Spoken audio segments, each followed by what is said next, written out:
Pernah nggak sih lihat spreadsheet isinya angka semua, terus pusing sendiri? Tenang, sebentar lagi kita bakal kupas tuntas 5 fungsi dasar yang bisa mengubah angka-angka itu jadi jawaban yang kita cari. Yuk, kita mulai. Pas buka spreadsheet, yang muncul malah lautan angka. Bingung kan mau diapain? Mulai dari mana? Jangan panik dulu, banyak kok yang ngerasa gitu. Tapi solusinya gampang banget loh, dan kita bakal bahas sekarang juga. Jadi gini, anggap aja spreadsheet itu bukan musuh, tapi asisten super pinter kita. Cuma butuh beberapa mantra simple, dan tumpukan angka yang bikin pusing ini bisa langsung jadi jawaban yang jelas. Udah siap? Yuk, langsung aja. Oke, kita langsung masuk ke yang pertama ya. Nah, biasanya nih pertanyaan paling pertama yang muncul pas kita lihat data angka itu kan totalnya berapa sih? Disinilah fungsi kita yang paling terkenal bakal beraksi. Coba bayangin deh, kita lagi nyatet pengeluaran bulanan. Ada buat makan, transport, bayar tagihan, macem-macem lah. Pasti kan pengen tahu kan, bulan ini bis berapa ya totalnya? Nah, ini dia, masalah yang pas banget buat fungsi pertama kita. Nah, coba lihat di layar. Ini contoh simple daftar pengeluaran kita. Iya sih, kalau cuma 5 gini pakai kalkulator juga bisa. Tapi, gimana kalau datanya ada ratusan atau ribuan? Wah, bisa pusing. Nah, disinilah kerennya spreadsheet. Oke, ini dia mantra pertama kita, sum. Fungsi ini kayaknya fungsi paling populer sedunia deh. Tugasnya simple tapi powerful banget. Ya, ngejumlahin semua angka di area yang kita pilih. Cara pakainya gimana? Gampang banget. Semua rumus itu wajib dimulai dengan tanda sama dengan. Anggap aja kita lagi bilang, Excel, dengerin ya, ini ada perintah.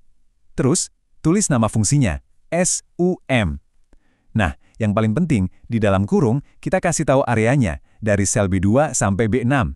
Titik 2 itu artinya sampai, jadi B2 sampai B6. Tinggal pencet Enter, dan ceng-ceng, totalnya langsung keluar. Oke, total udah dapat. Nah, habis tahu total, biasanya kan kita penasaran sama nilai tengahnya kan? Yuk, kita lanjut ke fungsi berikutnya. Kita udah tahu nih total pengeluaran, tapi biar bisa bikin anggaran yang lebih bagus, kita mungkin kepikiran kira-kira rata-rata pengeluaran per barang itu berapa ya? Ini penting banget buat ngelihat pola belanja kita. Nah, buat nyari jawabannya, kita pakai fungsi yang namanya average. Simpelnya gini, fungsi ini tuh bakal ngejumlahin semua angka, terus dibagi sama ada berapa banyak datanya. Persis kayak kita ngitung rata-rata nilai rapot pas sekolah dulu. Ini cara kilat buat nemuin nilai khas dari data kita. Dan coba perhatiin deh, polanya sama persis kan kayak sum tadi? Mulai dari tanda sama dengan, terus nama fungsinya, average, terus di dalam kurung ada rentang selnya. Kalau udah bisa satu fungsi, sebenarnya udah bisa banyak fungsi lain, kuncinya di situ. Oke, total udah, rata-rata udah.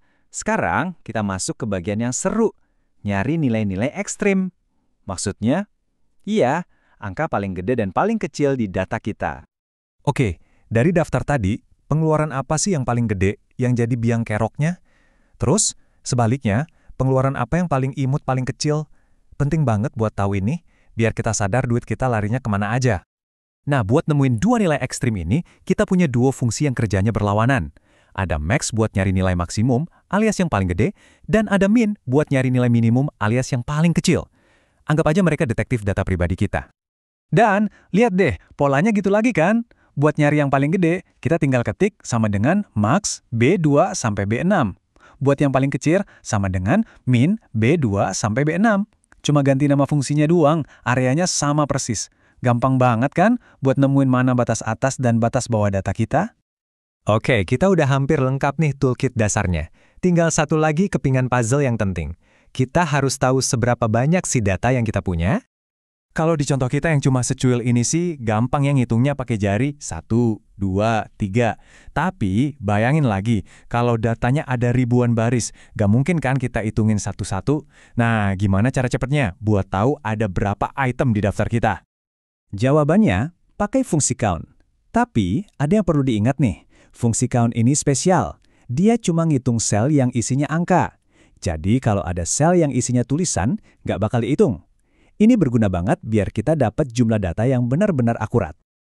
Dan ya, udah bisa nebak kan, polanya sama lagi. Sama dengan count B2 sampai B6. Areanya itu-itu lagi. Nah, inilah enaknya belajar fungsi-fungsi dasar ini. Sekali kita ngerti logikanya, semuanya jadi cepet dan gampang. Jadi kita rekap bentar ya. Cuma dengan 5 fungsi ini, Sum buat total, average buat rata-rata, max buat nilai tertinggi, min buat nilai terendah, dan count buat ngitung jumlah item. Kita udah punya toolkit super lengkap buat nginterogasi data apapun. Ini benar-benar fondasi yang bakal kepakai terus.